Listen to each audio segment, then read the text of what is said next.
What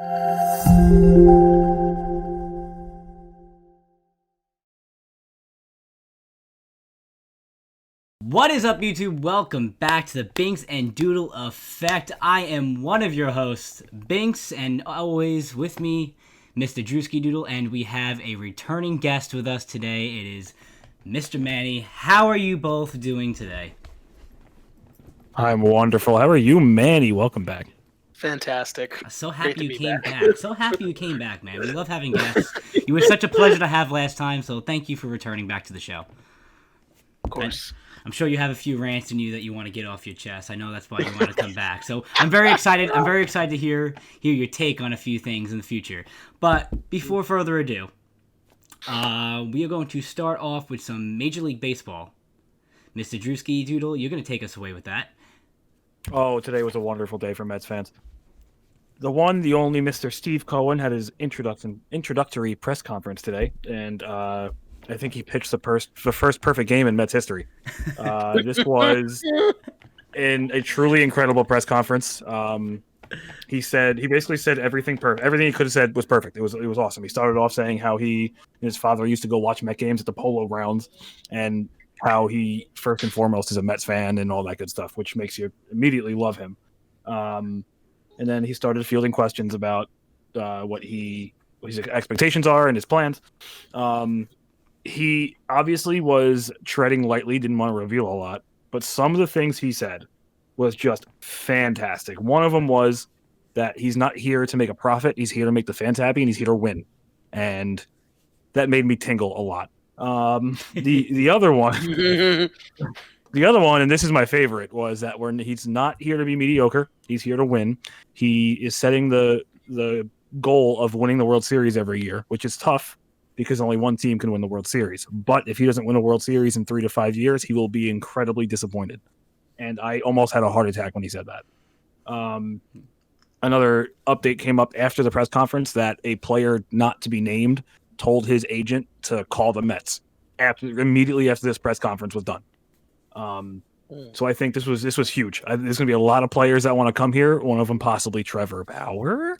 Another one, maybe Francisco Lindor. There's some things going on. I know me and you, Doodle, have been wanting Trevor Bauer to come to the Mets since like episode 1 when we were talking about him. I think it was like episode 1, maybe episode 2. Yep. We were talking about Trevor Bauer and how great it would be for him to come to New York. So it would be huge. I mean, right you have here, the guy baby. who's going to probably win Right the Cy here. Young this year. You have the best pitcher in baseball, Jacob deGrom. I don't know if any of you guys follow Trevor Bauer on Twitter, but he's been teasing everybody, just saying like, oh, maybe I should go here. Maybe I should go here.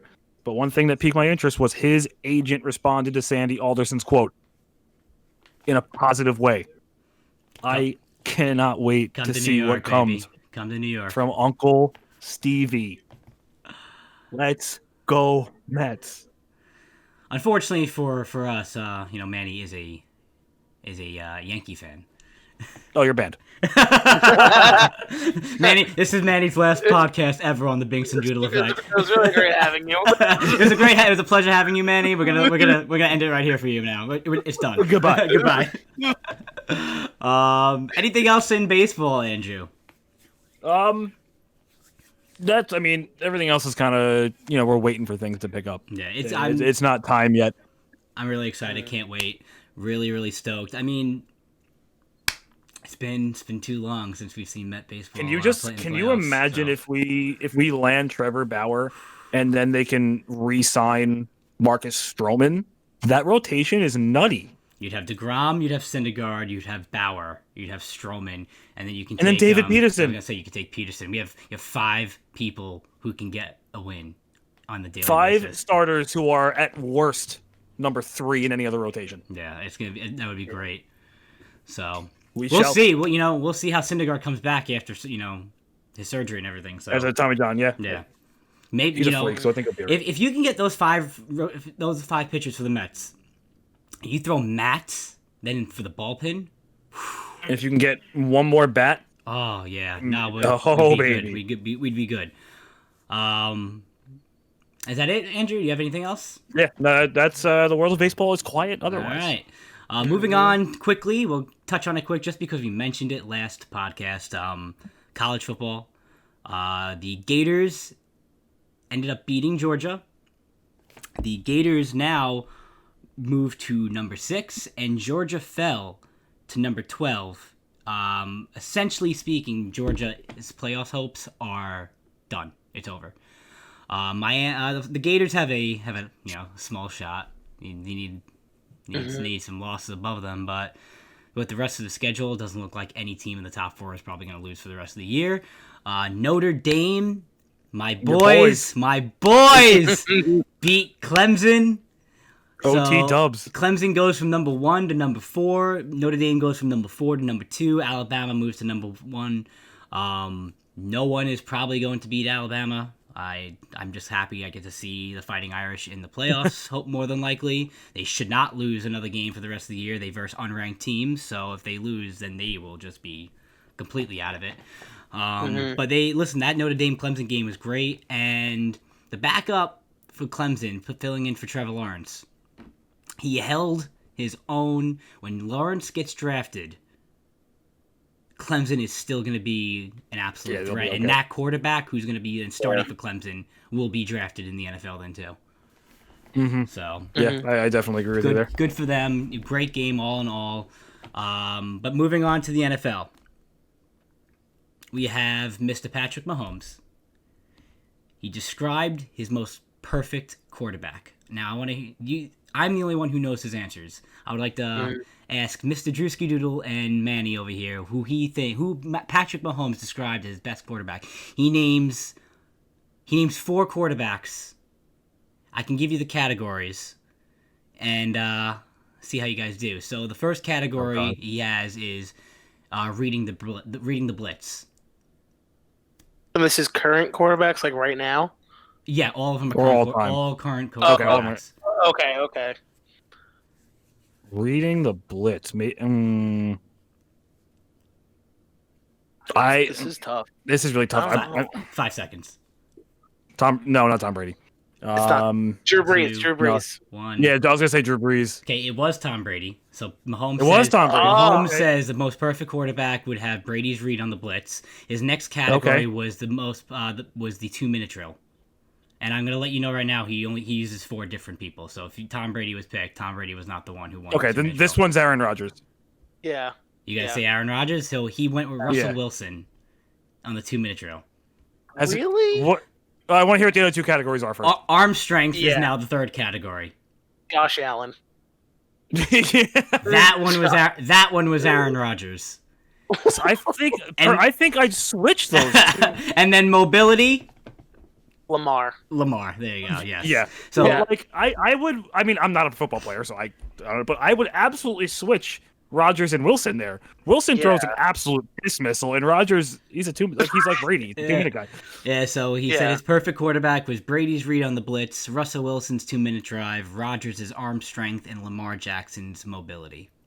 But yeah, he's got the right idea. I mean, how do you not? Listen, I completely agree. I would switch arm strength and 2-minute drill with Rodgers and Wilson, but don't take Rodgers. Either way, Rodgers has like the most Hail Mary throws from 60, 70 yards. He also has a cannon. Can throw the ball. That man can throw the ball. He throws dime. But he throws dime for you. Honestly, though, I would still take Patrick Mahomes over all 4 of those combined. I think he's the best quarterback right now. So. Right now, 100%. Right, but that was an interesting take. Going forward, though, Bills Seahawks. We talk about Russell Wilson. Great game. Did not expect the Bills to win. Yeah, I didn't either. If Wilson doesn't turn the ball over so much, then they just, obviously the Seahawks win. Wilson low key had like a good fantasy game aside from a good game in general aside from the turnovers. He threw for 400 yards. But you can't turn the ball over that much when you have that bad of a defense and expect to win. It's just not going to happen. Bills look good. The Bills look very good. I mean, their defense is sick. The thing about the Bills is their defense is either there or their defense is just not there. And like it's the same for the offense. Like they're either like Josh, Allen is on the money, or the Bills can't move the ball. I mean, look at the Bills against the Jets. The Bills almost lost that game, and then they go out and beat probably the MVP of the year, Russell Wilson. Yeah, so, they're hot and they're cold. Yeah. Another good game though, Arizona and Miami. We had Tua Love it. and we had Kyler. I was all Love it. about that. Game. I was all Love a about showcase. it. That was the Not most only because entertaining Kyler- game. Most entertaining Not game only of because the week. Kyler dropped 35 on your head, but, yeah, but besides Kyler, I mean, it was really, really good to see Tua. It was a showcase of the future. Yeah, that's exactly what it was. Yeah, no, it was a great game to watch, and it just makes you get excited for this. I think it gets you more excited for this draft just because more than likely Trevor Lawrence is going to be in the AFC East, and Probably, yeah. if you think about it, you're going to have Josh Allen, Tua, and Trevor Lawrence all in the same division, and they're going to play each other 2 times a year. That's going to be a great matchup as long as the Jets can build a team around, Lawrence. But As a Patriots fan, that statement made me poop myself. listen, Cam's Cam just won, for Monday night He's against there. the Jets. Listen, he definitely made Patriots That fans wasn't sweat. his fault. Definitely made Patriot fans sweat. I thought the Jets were going to get their first win. And I was sweating. I was cursing the Jets so hard that they couldn't even tank right. Like, you pick... Like, Joe Flacco looked like he was, young again. He was just throwing them on a dime. He was hitting everything. Farts. And I was like, are you kidding me? We were up 27-17 in the fourth quarter. I looked at my dad. I was watching it with my dad. I was like, the Jets are going to fucking win this game. And we're going to get our first win. And we're going to... It's like... The Patriots are going to get Trevor Lawrence. They're going to just tank for the rest of the year. Yeah, right? The Belichick plan comes together. That was Seriously. that was almost really bad. You know what's wild though about that Arizona Miami game is D-Hop was only targeted 3 times. He caught all 3 passes, but only for 30 yards. Christian Kirk was the guy. Yeah, he was looking at Kirk. Yeah, Christian and their Kirk tight had- end. He's a good tight end too. Yeah, they got a lot of weapons in that offense. Christian but Kirk had you know a who else has a lot of game. weapons? The Miami Dolphins. Listen, they look... I love them all. They look good. I and love them all. Andrew, you were saying they have That's the a dynasty incoming. Texans first-round pick. So Miami they are going to end up Dolphins. with a top 10 pick. And they're already like this. And if somehow they fall from, I guess, grace and they tank the rest of the season, they're going to end up with 2 top 10 picks. Unless they traded it away. But I don't think they did. 2 top 10 picks. Wild. Don't they get another one? Don't they get another one from the Steelers? Don't they get another one from the Steelers from Minka? Oh, I yeah. think they You're do. right. Art. Yeah. Bro, this team's going to I be think nuts. they have another one. Wow, dude. This team's going to Yeah. be the Patriots. Oh yeah, The absolutely. AFC East is going to be the Dolphins division. Give it a couple years for a long time. It's going to be some good. If the Jets can build around Trevor Lawrence, because if they end up getting him, which they probably will, and then the Bills are nasty. So that division's going to be gross. Hearing all this, though, just makes it so much more depressing being a Jet fan. Yay, we got Trevor Lawrence, but hey, we still have no team around him. And all the Yeah. other And you teams got are still Jamison Crowder. good. Listen, Crowder made a great catch in that Patriot game in the end zone. He's one of the most underrated receivers in football. Oh, I definitely want. He's really underrated. Crowder is so underrated. The one person who I'd say is underrated on the Jets is Becton. He's gonna be good. Oh, yeah. I love that guy. He's gonna be good. I'm obsessed with him. He's so Was he the one that got hurt? Yeah, he walked off. He's the one that got hurt. Yeah. 6'8", 300-pound man. Can move a truck in park. Animal. Can He's you so, imagine getting hit by that guy? so fast. He's so fast too. Yeah. Can you imagine him going full speed into you with gear? I would disintegrate. I'd probably explode. I would die. Oh my god. What else happened this weekend? He's gonna be. I think he's gonna be good. But Yeah. Very, very good. Well, this weekend we also have the Chargers and the Raiders. Yes. And the Chargers, listen, they are a good team. They just cannot finish. They are a good, talented team, and they just can't finish a game. Herbert's good. He's going to be a good quarterback. He is going to be a stud. That final play, I felt so bad for the Chargers. They all celebrated. Everyone thought it was a touchdown, and then they looked at it. You saw the ball did come out, and the Raiders ended up winning. on the final play of the game, and you could just see the heartbreak in the Chargers' eyes that they lost another one possession game on the wire. Yeah. I feel like every time they've lost this year, it's been one possession, literally on the final drive. Mm-hmm. I mean, you know what? At least I'd rather lose like that than get blown out. So good for them. I don't know about all that. After a while, I would really start to hurt. Takes the wood out of your sail. Yeah, I can't. I wouldn't be able to handle that. If I'm gonna lose, can we also talk about that Kalen Ballage averaged over 3 yards per carry? That's revolutionary. He never did that ever. Well, is it Josh Jack? I think it's Justin Jackson. Justin Jackson. He got hurt the first play of the game. Yeah, and they don't like Joshua Kelly apparently. So for whatever reason. Yeah. Yeah, Ballage. Boy, Keenan Allen getting another. What? What happened? Said Keenan Allen getting another nice game in him. Yeah, he had a really good game. Ballage though had the fantasy wise, I think Ballage was very close to 20 points fantasy points. He balled out. I think so. Yeah, I mean he had a touchdown. They just kept targeting him though. He was catching passes out of the back and never My future father-in-law has Kelly, and we were watching the entire game, and every time the Chargers had the ball, he was getting so mad that Kelly just wasn't getting the ball, and it was just and that seems to be how it works when you're playing fantasy. Whoever you have doesn't ever seem to be the one who's getting targeted. 100%. I had Joshua Kelly too. Every week. When Eckler went down, I was like, yes, I got Joshua Kelly, and I think the most he's gotten is 6 points. It's terrible. Touching on fantasy real quick, in every single one of my leagues coming into this coming week, I am projected under 100 points. One league I'm projected under 90. That is how bad my teams are hurting right now. What? Yes. For real? For real. I'm projected under 100 in every league. In the league me and you, Manny, are in, I still need to pick up someone for a tight end. But even if I get a tight end, I'm still going to be projected under 100. It's going to be an extra 5 points. Yeah, I'm projected under 100 and then in one league under 90. Dude, that's wild. It is. I think I'm projected 80. You drafted the entire offense. Yeah, everyone's on a bye. Hey, listen, it's not my fault Le'Veon Bell went to the Chiefs, man. When Bell came off the Jets, I was like, all right, he's going to be a number one somewhere else. I have another running back. We're going to go to the Chiefs. I'm like, fuck! Nah. Speaking of fantasy, though, you know who I have on my team who's on a bye this week, and I'm actually more confident that he's now on a bye, is Zeke. So Zeke is that guy awful. Can't do nothing. Not necessarily his fault. He hasn't scored a touchdown in 5 weeks. Since Dak left. Because the Cowboys are screwed without Dak.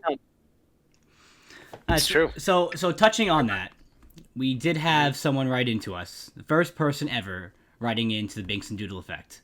So I would like to, and I hope I am saying your name correctly. Lunzadis, Pale Moon. And your comment's going to be coming up on the bottom of the screen right next to Manny over there. You said, I honestly wonder what all of your opinions are of the Cowboys without Dak. Now, and when you think about Dak, it would be interesting to hear after 3 games without Dak. I still think Dak is overrated.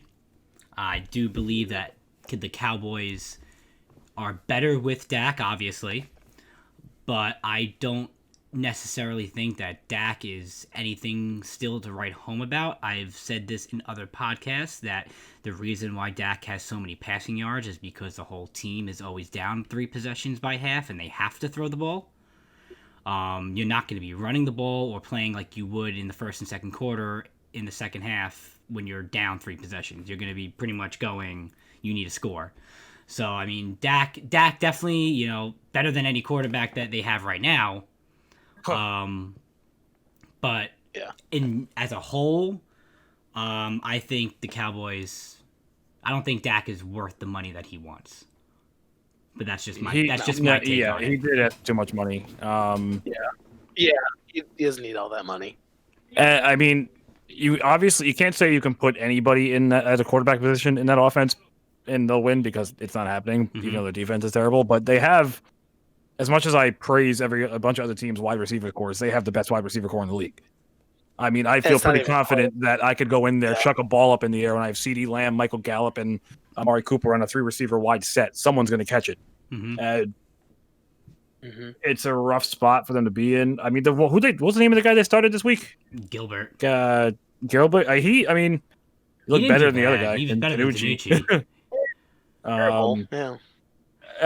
It's a tough. I guess it's just tough for the Cowboys.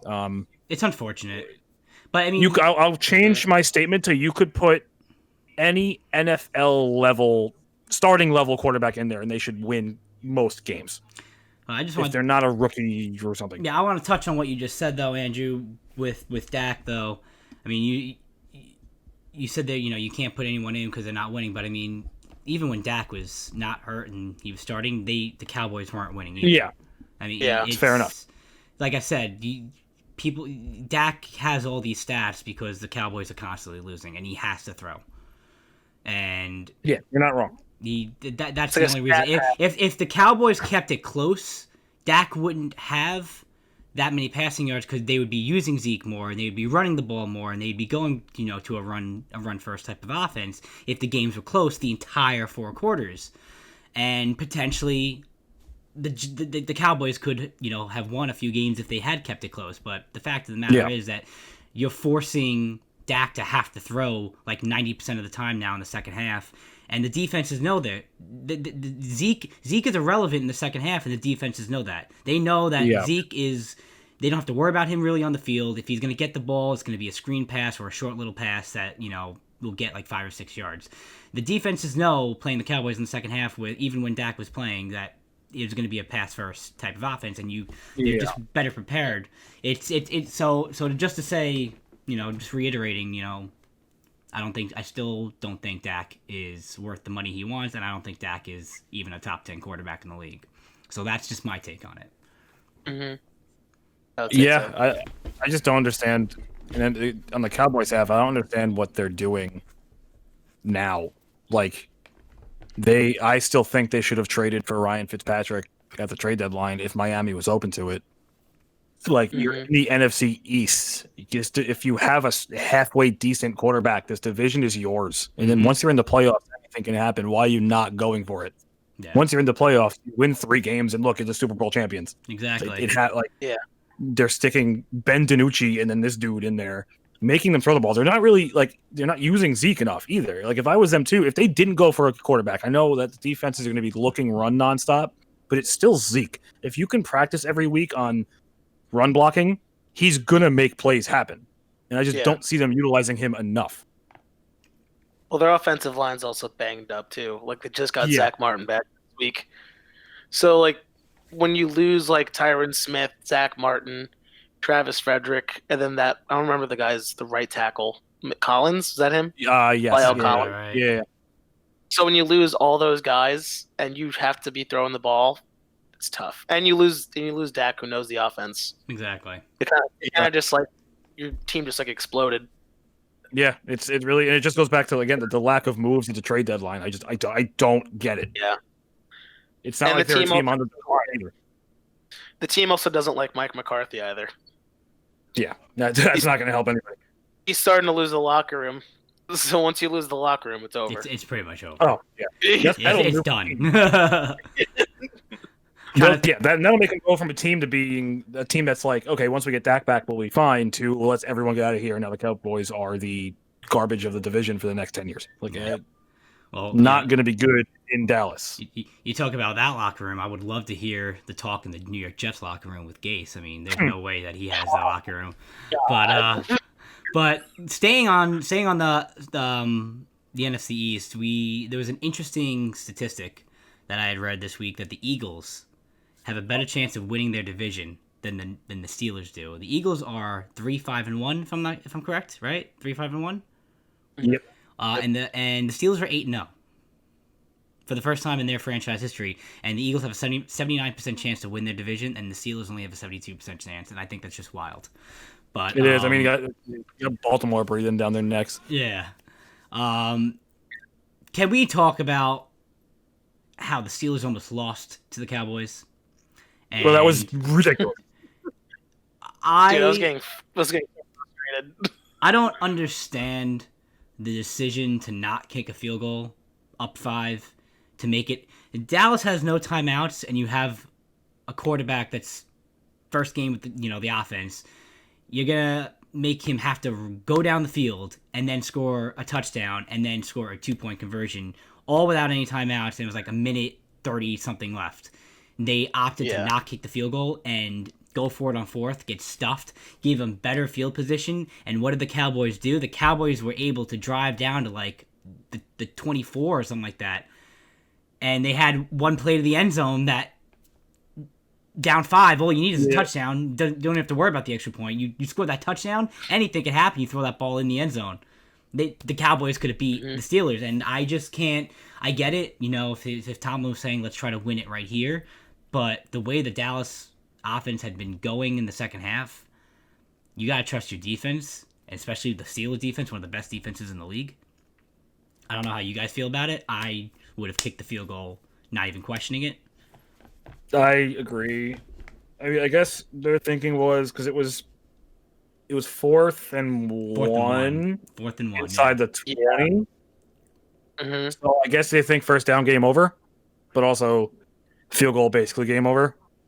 And all you need is what's his face Gilbert to chuck one ball up in the air and have it go right to CeeDee Lamb. He breaks through and it's game over, and you lose. So I definitely I'm on the side of playing it safe and getting the points. But part of me sees why they went for it. 4th and 1, you have James Conner, but ended They up didn't run it with Connor. Yeah, they didn't. That wasn't James They Conner? ran it with. It wasn't James Conner. It was someone else. Well, then they're Maybe even dumb. Snell. I'm not Then they're even dumber than they look. Yeah, when I saw them line up for it on 4th down, I couldn't believe what I was seeing. I was like, this is going to be... I mean, the whole game was pretty much gearing towards Dallas to win that game. Dallas should have won. With everything that went on, Dallas should have won that game. I mean, the first of all, if you guys saw the kickoff, where the guy throws it across the field... I'm the only one who saw that. That was an incredible play, and to think him just jumping over a Steeler tripped him up. Otherwise, that would have been a touchdown. And Dallas only got a field goal out of that.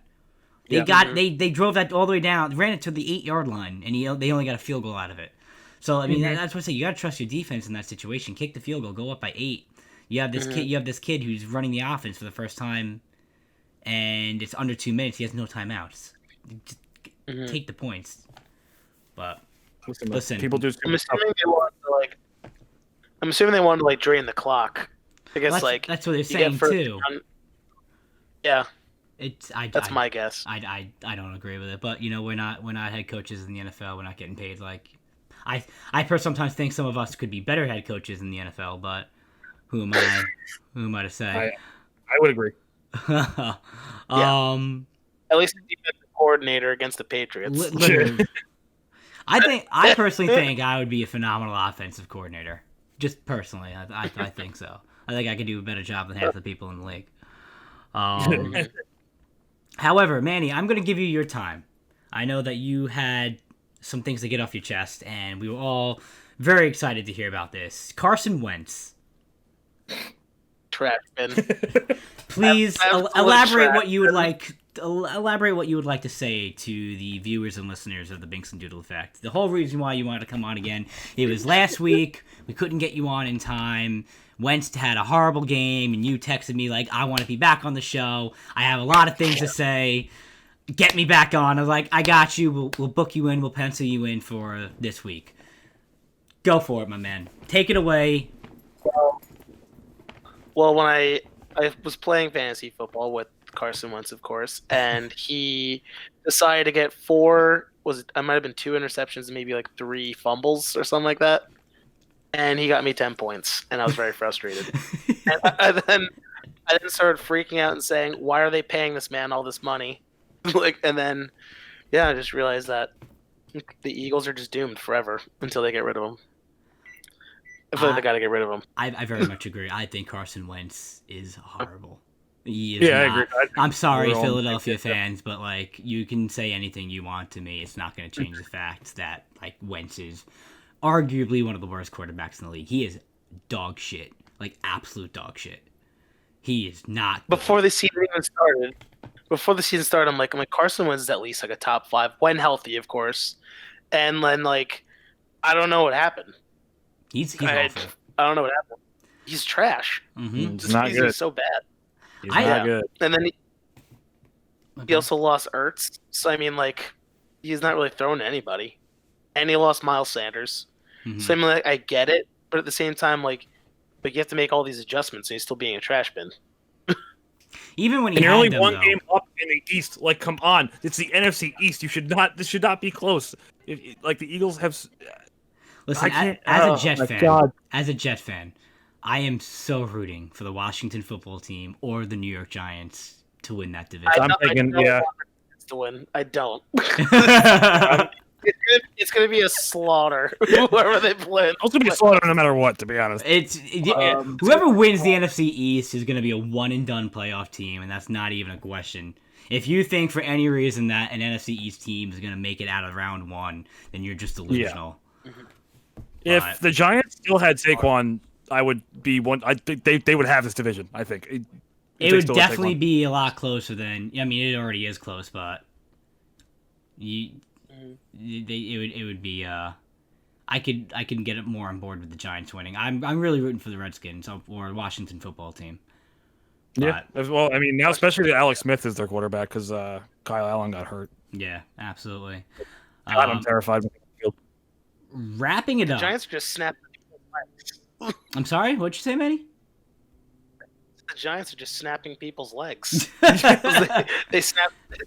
Listen, They snapped Dak's leg. They snapped Kyle Allen's leg. If you guys saw Kyle Allen, when I saw Kyle Allen go down and his ankle was the way it was, I did my squirmish scream, and I was like, oh my god, your ankle should never be bent that way ever in its life. Oh my god, it's broken, it's detached, it's just done, it just flopped. It was just flopping. Oh, Giants are just they're out here leg hunting, not head hunting. They're leg hunting. Really. Like they're showing that they're about to show the replay in Steve right your cousin's house, and we're like the announcers are like, if you're squeamish, don't look. So Chris is like, oh no. Me personally, like I can deal with blood, but the second I see bone going the wrong way, I'm like, ugh. So I'm like watching it in slow motion. I see like what's about to happen, the angle that he's coming in at, and I'm like, you know what? I know what's gonna happen. I'm gonna turn now. Bye. And just It was gross. yeah, it was good bad. luck, Alex Smith. It was bad. Thursday night games. Me and Andrew both picked up a W last week. That was So I advanced to 6-3 on the year. Andrew, you are now 4-5. Manny, last time you were on the podcast, you predicted a winner. You are 1-0 on the season. oh. So Feels good. this Thursday night game, we have the Colts and the Titans, and the line on it is Tennessee -2. Obviously, we're just picking the actual winner. We're not picking on who's going to win with the spread. So, Manny, as our guest, you may go first. Who do you think is winning on Thursday night this week? The Colts or the Titans? Colts. You think the Colts? Going with the Colts, all right. I'll lock you in on that. Mm-hmm. Mr. DrewskiDoodle, who do you think? The Colts or the Titans?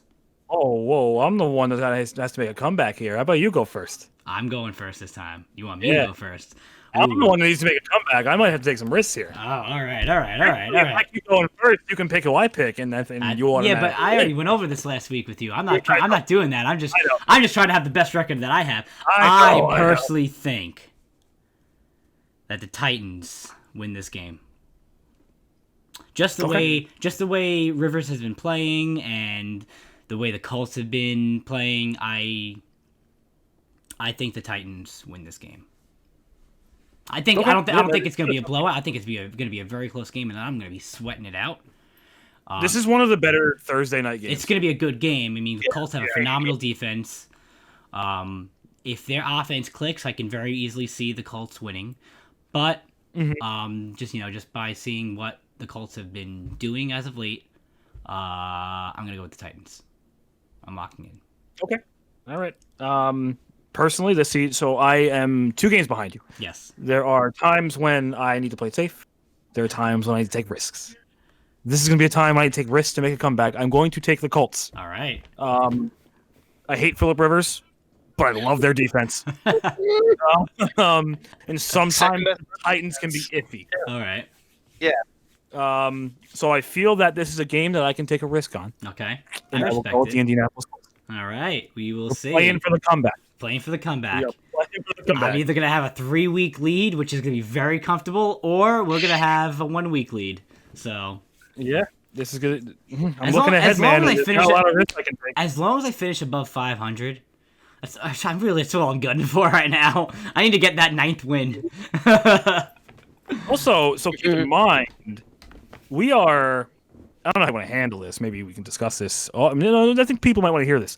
In 2 weeks is Thanksgiving. There are 3 games that night. I think we pick all 3 games. All 3? All- I'm with that. not- I'm with that. Yeah, because that's going to be the Thursday. Those would be the Thursday games, technically, so we will be picking all 3. So you could technically pull ahead. I got. If you go 3-0 on that, and, like I go 0-3, it's like a 3-week swing, pretty much. Oh God, I'm not gonna go into what those games are, but dear God, they're toss up. So I'll be looking forward to 2 weeks from now.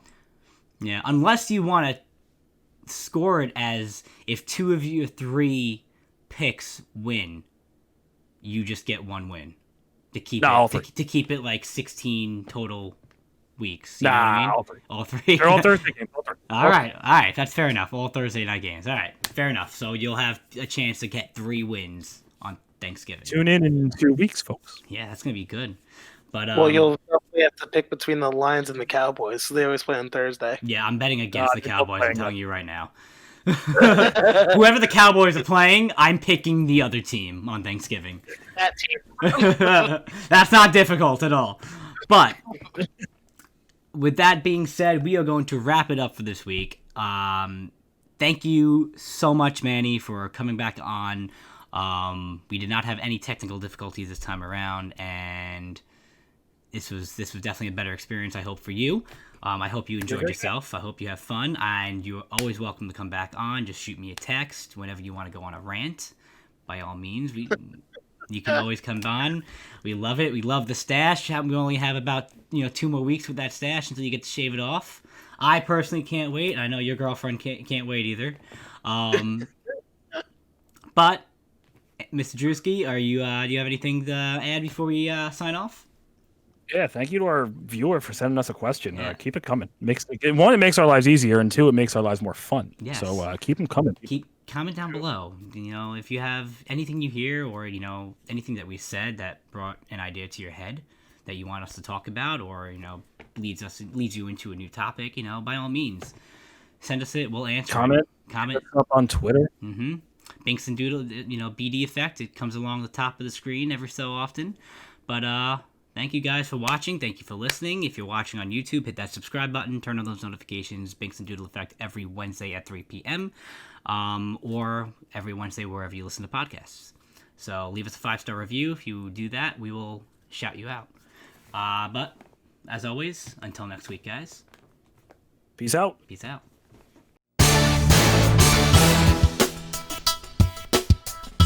Yeah.